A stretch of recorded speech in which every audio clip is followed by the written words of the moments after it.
Time now for Hawk Zone, sponsored by Muckleshoot Casino.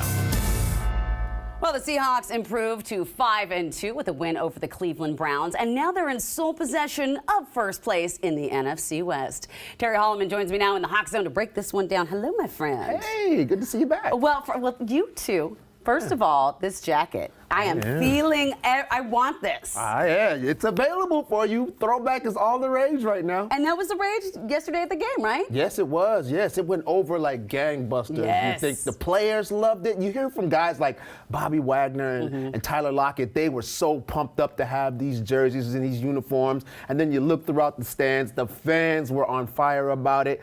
The thing is, a lot of people out there actually want these to come back and be the regular uniforms. I'm here for that. Yeah, I am too, but there's one thing that I really do dislike about throwback uniforms. What?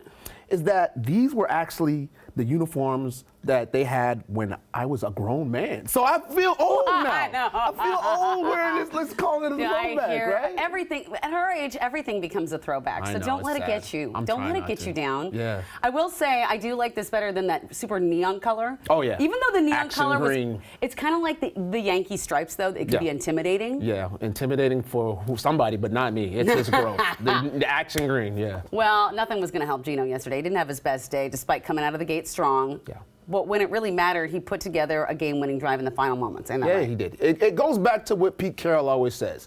You can't win the game in the first quarter, you can't win it in the second or the third, but you can win it in the fourth. Okay. These Seahawks came out of the gate, 14 points, 0 points for the Browns. I was looking like this is going to be a game I could just take off. I don't even have to watch it. It's going to be boring. And then all of a sudden, the Seahawks offense shut down for 2.5 quarters. But then again, you have to think about who they were playing. Yeah. The Browns are the best defense in the National Football League coming into this game. Yeah. And so they did their job. They're professionals too. So they shut the Seahawks offense down. But when it mattered most, Geno Smith buckled down, came through with a game-winning drive, and the Hawks came in with a W. All right. So with that winning drive, though, it wouldn't have been possible without the defense continuing to make those big plays, right? Absolutely. You think about this Hawks defense, they've always been a bend but don't break, and they came through in the clutch for these guys. They made some big plays. Our friend Rick Woolen made an incredible interception late in the game that kept the Browns off the scoreboard, which ultimately helped the Seahawks move forward.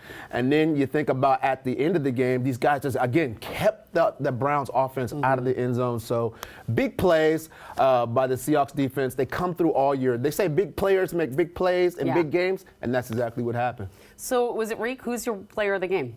Reek, nah, it wasn't quite my player of the game. He did have a good game. Yeah. There's an argument to be made about Tyler Lockett getting the game ball, the MVP, because he had 8 catches, 81 yards, and a touchdown. Great for him. Nice. But to me, the guy was Boye Mafe. Yeah. Boye Mafe was all over the field. He was putting pressure on the Browns quarterback all day long. He had a fumble recovery early in the game, and then late in the game, he had a big-time sack. The thing about him and his big-time sack, it's his 5th consecutive game with a sack, and that ties a Seahawk record. So for that alone, Boye Mafe deserves the MVP of this game. All right. Bravo, Boye Mafe. Boye Mafe, and his name is fun to say. That's what I say. Boye Mafe. All right, so Seahawks, you got a really tough schedule coming up. We're starting with an away game against 6-2 Baltimore team. What do we need to know about the Ravens? Ravens are a really good team. Just like the Browns, they're a very good defense. But more importantly, they have a guy at the quarterback position who at any given moment is the best athlete on the field. Oof. This guy, Lamar Jackson, is extremely fast, extremely shifty. They have a great running game, and it's led by the quarterback, which is usually not something you see. Right. So, and on top of that, he has an incredible arm, pinpoint accuracy, and strong. So offensively, they're going to be strong. Defensively, like I said, they're very good as well, too. Lots of guys up front that can get pressure on Geno Smith and guys in the backfield that can make things tough for them, the wide receivers. So the Seahawks are going to definitely have to be on point. Plus, they're going all the way to Baltimore for a 10 o'clock game. It's tough. The jet lag issue. That's not good. Yeah, That's not good. So, but it's going. I think the Seahawks are going to be up to it. Okay, so what do we need to prepare for going into this big game? Like, what do the Seahawks need to do? First and foremost, again, we have to contain Lamar Jackson, that quarterback. If you can contain him, you're going to have a shot at winning this game. So that's the number one thing. And again, we have to do better on third down. The Seahawks have been not doing so well this season so far on third down. They have to do a better job offensively, converting third downs, and defensively getting off the field on third down. Copy that. All right. So the trade deadline is tomorrow. We know this. It is. So what do the Seahawks need to do in order to be a Super Bowl contender? Nothing. Really, I don't think they need to trade to get anybody. I think the Seahawks are happy with the team they have, the players they have. I think the most important thing for these guys right now is to get healthy, particularly on the offensive line, get some of those guys back in the rotation. And I think that's the success that they're going to have is moving forward with the guys they have, getting focused and getting better.